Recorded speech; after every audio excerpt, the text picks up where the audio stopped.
सामान्य बचसार करुण परिस्थिति जीवन हारिले युवक दंडनाच कार्यक्रम में स्टेज भड़ा घटना को नहीं गंडगोल बापा पुअर मिलित आक्रमण में हत्यार शिकार हेले युवक। एभली घटना घटी ब्रह्मपुर बड़बजार थाना अंतर्गत जेना साहि हत्यार शिकार होती बेलगाँर युवक जगदीश पाणिग्राही। बेलगाँ दंडनाच यात्रा अधिकारी त्रिनाथ पाणिग्राही एवं सही ग्रामर जगदीश पाणिग्राही मध्य किछि कथा को नहीं पाटितुंड होइतिला। परे दुई जनक मध्य गंडगोल परिस्थिति सृष्टि होइतिला। जगदीश एवं त्रिनाथ मध्य हाथाहाती परिस्थिति सृष्टि होइतिला। जगदीश एक पथर रे त्रिनाथ को आक्रमण करथिले, फल त्रिनाथ मुंड फाटी जाइतिला। जहाकू देखि त्रिनाथ पुओ प्रदीप पाणिग्राही एक छुरी रे जगदीश को आक्रमण करथिले, जहाँ फल घटनास्थल में ही जगदीश का मृत्यु होता। पर ब्रह्मपुर एमकेसीजी मेडिकल रे भर्ती करा जाइथिबा बेले सेठारे डाक्तर तांको मृत घोषणा करथिले। तेबे आज ब्रह्मपुर एमकेसीजी मेडिकल रे तांकर मृतदेह को व्यवच्छेद करा जाई तांको परिवार लोकन को मृतदेह को हस्तांतर करा जाइछि। घटनास्थल में ब्रह्मपुर एसपी डॉक्टर श्रवण विवेक एम और बड़बजार थाना पुलिस पहुंची तदंत आरंभ करने सह अभियुक्त त्रिनाथ पाणिग्राही और तांको पुओ प्रदीप पाणिग्राही को पुलिस गिरफ्त कर कोर्ट चालाण करिछि। दंडयात्रा रे स्टेज भड़ा नेबा पई जगदीश किछि अनुष्ठान थारु अग्रणी टंका नेथिले, तेबे स्टेज भड़ा देबा पई त्रिनाथ एवं तांको पुओ प्रदीप मना करि देथिले, जहाकू नि एभली हत्याकांड घटितिबा एसपी श्री विवेक सूचना दैछन्ते।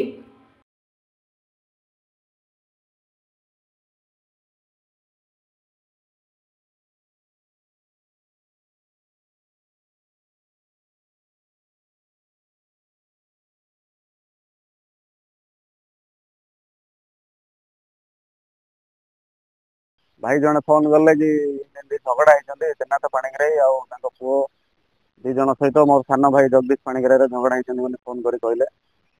तीन राति है मुझे हस्पिटाल एमकेसीजी पहुँचल ये आसला हस्पिटाल डाक्तर मरी जाइए घोषणा करदे। मु देखिली भाईर बेक पाखे दीटा माड होती, चाकू माड होती बेक पाख गोटे, पछपटे गोटे माड होती, पेट पाखक दी जगह माड होती। सी भोग खायापी कहीकि आसला घरे कि मुझे भोग खाइबी आउ भोग छाड़ी राति आसबी बोली। सी आगुरी पैसा पकेयार माँ जीवार 2 मास होती पैसा पकेयार ना सी पकेनी पैसा भोग खायापी कहीकि घर आसला। से भितर कौन पाटितुंड होती त्रिनाथ पाणिग्राही और पुओ प्रदीप पाणिग्राही ये 2 जन मो भाई की मार देते। एक्चुअली भोग खाया भितर कौन गोटे झगड़ा फास्ट स्टार्टिंग होता से बंद हो जाता। तापर आम तो बाहर जमी नाच स्टार्ट है बुलाबुली करा गलु गला भितर मु जस्ट गाँव को माने जो नाच लगी से पाखापाखि आसला भितर आमर अधिकारी और पुओ 2 जन आसले ब्लड लगी माड होती मत कहले मुझे आसले जॉइन कली। से भितर मोर जी सांग जी अच्छे से मत फोन कले मोर आउ जन सांग माड होती तो मुझे कहली गोटे कम कर भी मेडिकल आस जॉइन करदे देखा कौन होती। से पाखे तो गाड़ी किसी नाला से कौन गोटे बंदोबस्त कर आम्बुलांस आसले आम्बुलांस धरी आसले आसा भितर मेडिकल जॉइन कले। मेडिकल जॉइन होगा एक्चुअली सब डेथ हो गले। मारी देखो गंडगोल भितर 2 जन त्रिनाथ पाणिग्राही और पुओ जी प्रदीप पाणिग्राही थे भितर गंडगोल होता।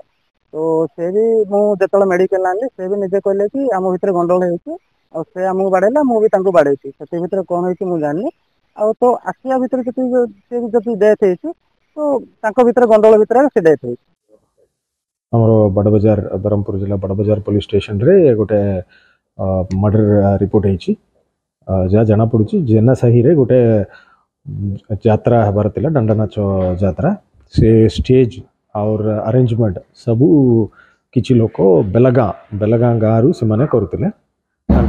पाप पुओ जो मैंने थे से स्टेज और लाइटिंग साउंड सिस्टम ये सब बुझुते आगु काम करुले और यही गाँ लोक आउ जड़े थे भितर किसी मिसअंडरस्टैंडिंग है जी डिसीज्ड जोटा कि जो मरीगले से लोक काटू पैसा नहीं आउ से आउ गोटे जगह से स्टेज और साउंड सिस्टम ये सब करने को चाहूला किंतु जो पापा तिले से मना कले से आउ गोटे जगह करने तिला से तार जेहेतु फाइनेंशियल लॉस होची से लोक पाटितुंड कला जिते पाटितुंड है से पापा को अटैक करदेला। पापा को जेहेतु अटैक होची बोली से जानिले से पुओ तांका हाथ में गोटे छुरी बेलिया तिला जो छोट की चेन रे जो लगुच से भाया गोटे छोट छुरी थिला ताकू नहीं कि से डिसीज को लगे पर से ब्लड लॉस है से स्पॉट रे से डेथ हो गले जी अक्यूट दीटा को जो पापा पुओ से माने डिटेन अच्छा से माने फरवर्ड हो गया।